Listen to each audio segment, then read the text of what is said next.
How long have you been with Arapahoe County Sheriff's Office? I'll start my 14th year in March with the Sheriff's Office. Victims advocate this entire time? Yes. Wow. Yep.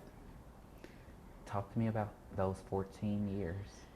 Been a roller coaster. I started when the agency was what I call tiny. I came from Denver, PD, and so when I got here, the coordinator at the time was like, we maybe have a homicide a year, and I was used to 60 a year working at Denver, so that was a big culture shock for me, but love it here. So How has that changed from you first hearing we may have one homicide a year? How many are you now seeing a year? we see at least multiple a year, most years. So this year it's 2021, 3. So that's big for us. You know, I know it doesn't compare maybe to some other places, but it's big for us. Those 3 all domestic violence. Yes. What does that tell people like you or anyone who is looking at the numbers? You just put together a report for me, basically over the last couple of years, that outlines the domestic violence incidents. There's a clear increase. Talk to me about that and how it impacts you. It's scary, I think, is the biggest impact for me, because I didn't realize, to be honest with you, that the numbers were as high as they were. And when I provided them, I took a good look and I was like, it's scary to know that there's that many people out there that are struggling with domestic violence and can't sometimes see their way out. What are you all seeing the most? I believe from what I saw with the numbers, it seems like physical assault is the biggest driving factor. Obviously, you know, the next step at that point is murder or homicide, but talk to me about some of those different incidents and situations that you all are often responding to, where you are seeing upwards of 300 of those calls or incidents in a year. Yeah, it is a lot of physical assaults, a lot, and that's hard to see because you see these victims with injuries, you know, when we go to the hospitals, and we're seeing them sitting in a hospital bed with injuries to their faces, their arms, their legs, everywhere. It's just, you feel for them, you hurt for them, you want it to be better for them, basically. And then at the next step, once it gets to homicide or murder. Yeah. How is that? It sucks. It sucks for those families that are left behind, and you can't fix that. There is no fixing it. And so you just hope at the end of the day that you provide help for them in whatever way you can through other resources, getting them information about therapy as much as you can, and just providing them information about steps, you know, through the criminal justice process so that they're well educated, because most families are not well educated on the criminal justice system, and that's hard too. Switch it up a little bit. In your exact role, play it out for me. You all get a call about a domestic violence incident that may be playing out at an apartment or at a house or somewhere. Mm-hmm. What's your role or the role of your team at that point in moving forward to try to either de-escalate or respond or do whatever it is that you do? So I think our role kind of plays 2 ways. We have certain things that we have to do per the law for the Victim Rights Amendment. So there are certain things that we have to provide victims in that sense. The other side of that, though, safety. That's the first thing that we are doing with these folks when we go on scene to talk to them, or if we're talking to them over the phone, is we are talking to them about their safety and what that looks like. Safety planning with them. Are you going to stay where you are? Do you want to go someplace else? What are your options to go someplace else? Can we help you get someplace else? Just trying to work through that with them. Do you all often go to some of these scenes with the officers, or do you have advocates that may respond to some of these scenes, or is it more of a situation where you all show up at the hospital to be able to kind of let them know what resources are available? We are always with deputies because we do not have any type of protection. So they are our protection on scene. So we are always with deputies when we go, and they are who call us to respond. Yeah.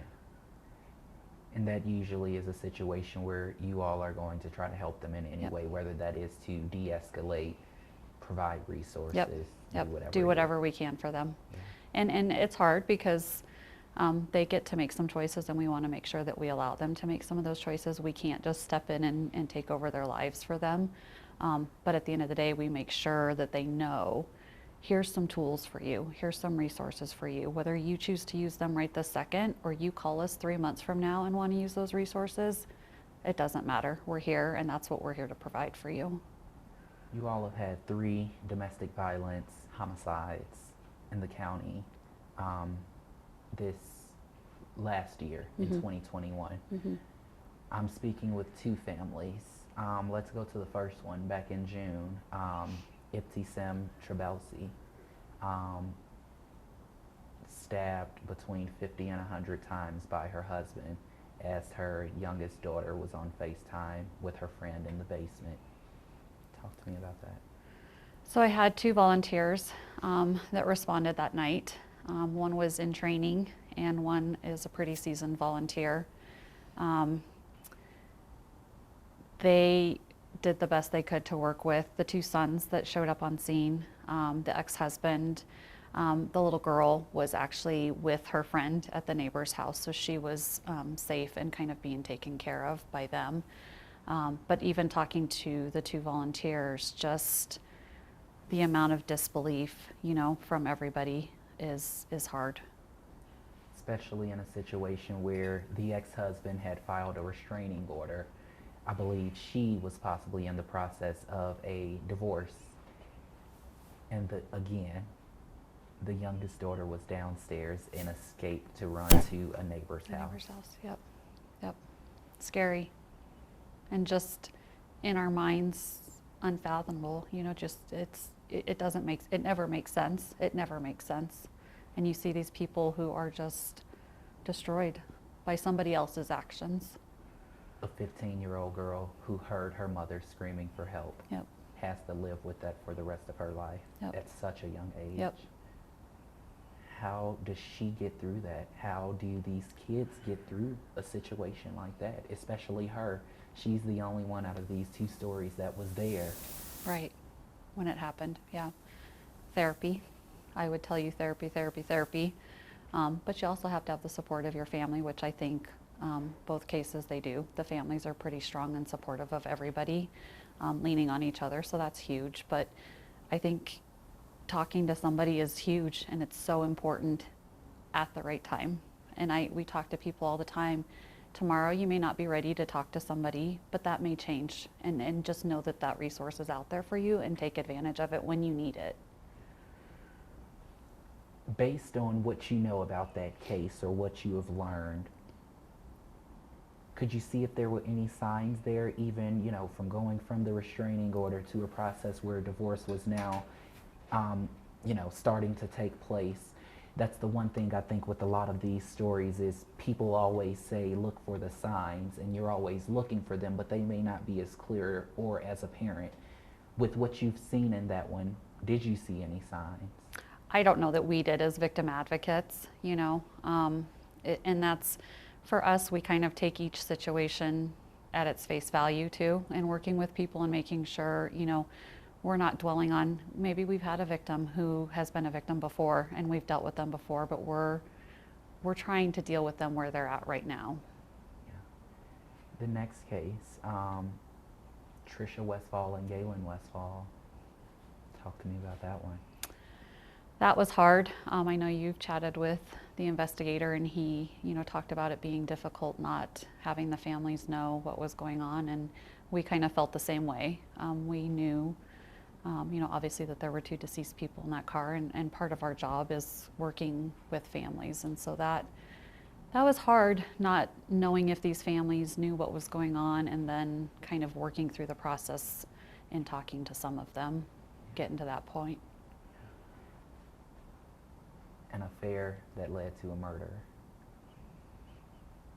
How often do you all see that within the domestic violence unit, or just, I know every story is different, no story is the same.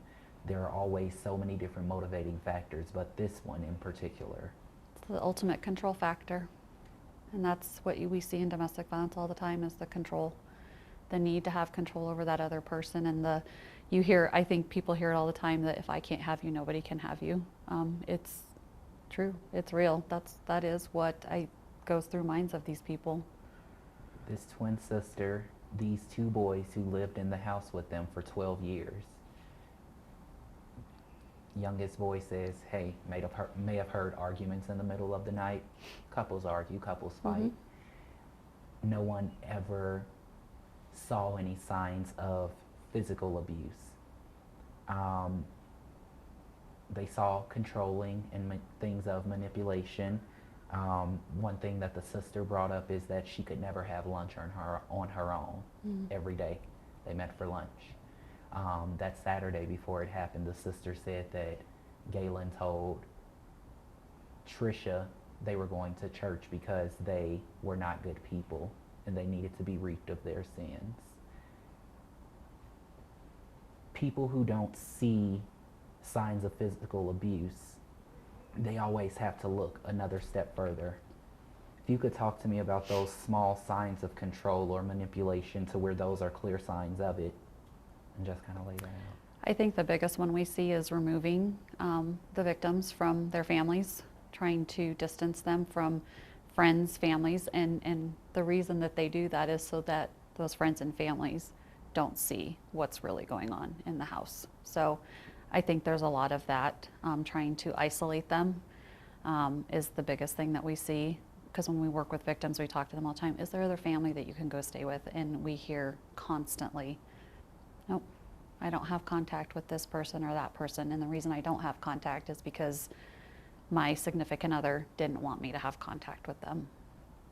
In this situation, there was contact just down the street in the same city, same town. But where this twin sister says the problem lied, her sister was so private. How do you break through to someone who you know may be dealing with something, but yet they are private? They will never tell you whether they are going through something or not.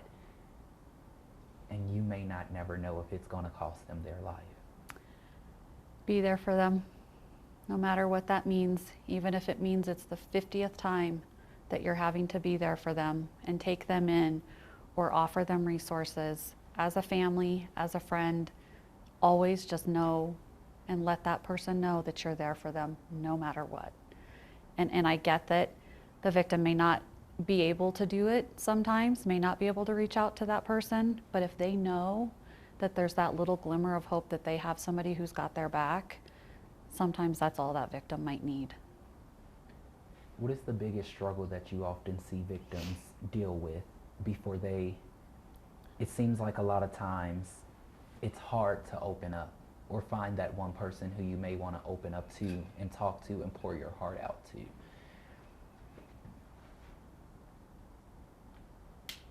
For the victim, what is the hardest part and what can help them get there? Again, you may have people who are very private who you may say, hey, if you ever need anything, let me know. And they're like, I'm good, I'm fine.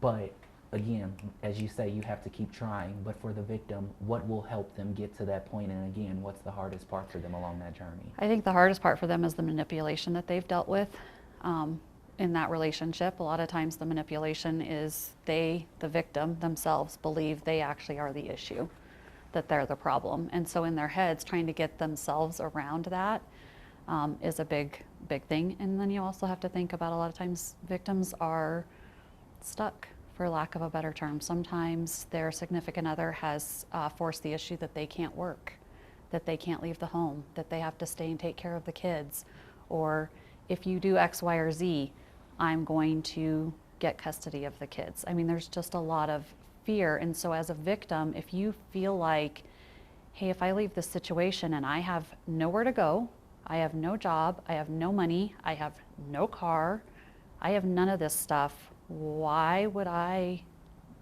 do that to myself? They don't feel like they have those options.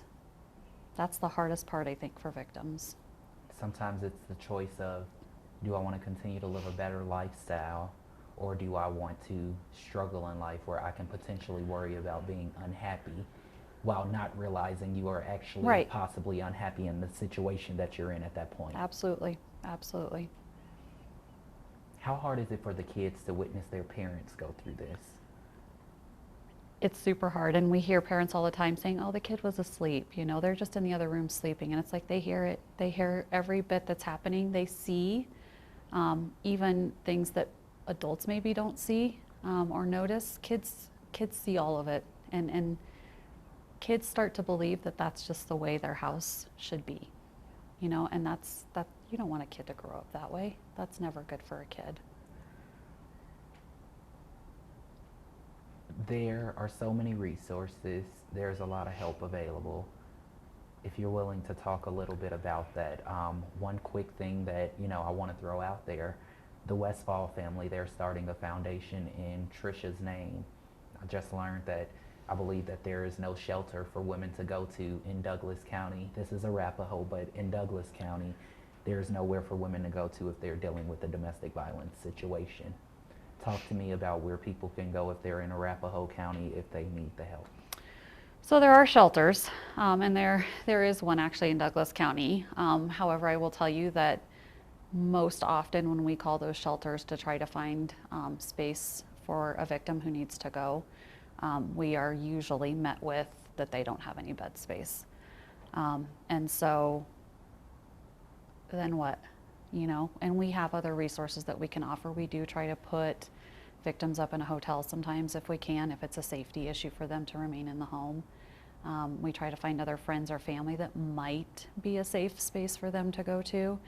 But shelters there aren't many of them, and the ones that there are, they're usually always full. Why? There's not enough of them. There's not enough shelters. There's not funding. There's not a lot of funding that goes to those shelters. They are mostly funded by grants or private donors. A lot of times will give them money. And so they're at capacity to do what they can do. I've read a statistic that there's more animal shelters than there are shelters for victims of domestic violence. How do you view that as a problem as a victim's advocate?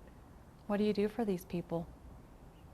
We're telling them there's stuff out there for you, but then when we try to access that, there's nothing. And so I get why they feel like staying at home might be the better option, because it's hard to access resources for victims.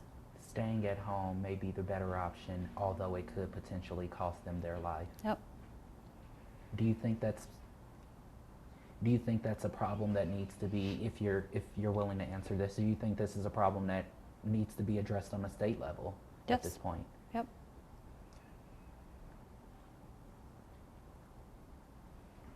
Renee, you've been doing this for a long time. You've been here for 14 years. Would you say the last 5 or the last 2 or however many, which have been the hardest and why? I would say it's always been hard, and it's just the resource issue. It really comes down to just getting folks the help. There are a lot of resources out there, but getting these victims access to them is always hard. And part of that is to the victims. I'm going to give you these tools, but I'm not going to force you to use them, because I'm not in your shoes. I don't walk every day in your house. I don't know what goes on. I don't know what you need. I think resources have always been an issue. I wouldn't say that that's not something we've ever not struggled with. But now you're also struggling with the increasing numbers of domestic violence while also battling the lack of resources. Yep. Doesn't make for a good mix. Talk to me about that rise, that increase. Clearly you all are working harder. Clearly you all are doing more. But just how it impacts you and your team in general to know that you all continue to see a lot of these, and more so, incidents where you have more, there seems to be more murder-suicide incidents, or incidents where a wife is killed and then the husband is taking his own life, whether that's that same point in time or later down the line. Yeah. You're just seeing so much of it now. Yeah, yep. And I think there's a lot going on. You have COVID. I think that has, played a part in some of it, just because more people are at home together more often. And so I think, they're together more. I think neighbors are hearing more as well and reporting it. So I think that's part of it. I do hope that victims report more, and that's why we've seen the increasing numbers, because they feel safer to do so. They feel that there maybe are some other options for them. That would be my hope in the rising numbers. Really fast, if there are 5 things that you could tell anyone who may think that they may have a loved one dealing with domestic violence or any type of abuse right now, what would be the things that you would tell them to look out for? Little things, like they're not coming to family functions as much anymore. You're not able to talk to them on the phone. Or maybe you just see something out of the corner of your eye when you're with them, you know, some type of controlling behavior by the significant other. Pay attention to that stuff. Pay attention to if they do have unexplained marks. You may not see them, but they could. And if you do see it, talk to them about it. Those are some of the biggest things I think to look for. And they're hard because the victim nor the perpetrator in those situations wants you to see it. And so you may not, but I think what we talked about earlier is always just being open to being there for that person is really the biggest thing you can do for somebody. Would you say that you've become experienced enough in this realm to where you are able to notice some of those signs? Mm-hmm. For you, how hard is it once you notice it? It's hard because I don't want them to be there, you know, but I also know I can't necessarily fix that situation, but I will try all day, every day, as hard as I can to get them what they need, to get them out of there. Knowing you can't fix it, that's how a lot of these people often feel. However, this is what you do, it's your profession. Yeah. What keeps you going at that point? Knowing that you may have made like some little tiny mark for them, you know, some little glimmer of hope about something, even if it means just providing them some information, and maybe that's all you get to do is provide them information. If I did that and it helps at some point, then I want to keep doing it, and I always will. A slow and steady process that doesn't necessarily happen overnight. No. Renee, is there anything else that you would like to add when it comes down to what you do, domestic violence in the county, the increase that we are seeing, and the resources that are available for people right here? I want people to reach out, and I know that's hard to do. But there are a lot of resources out there, and it doesn't necessarily, I do work for a law enforcement agency, but it doesn't necessarily mean reporting it to the police. So please just reach out and see if there's something that might help you.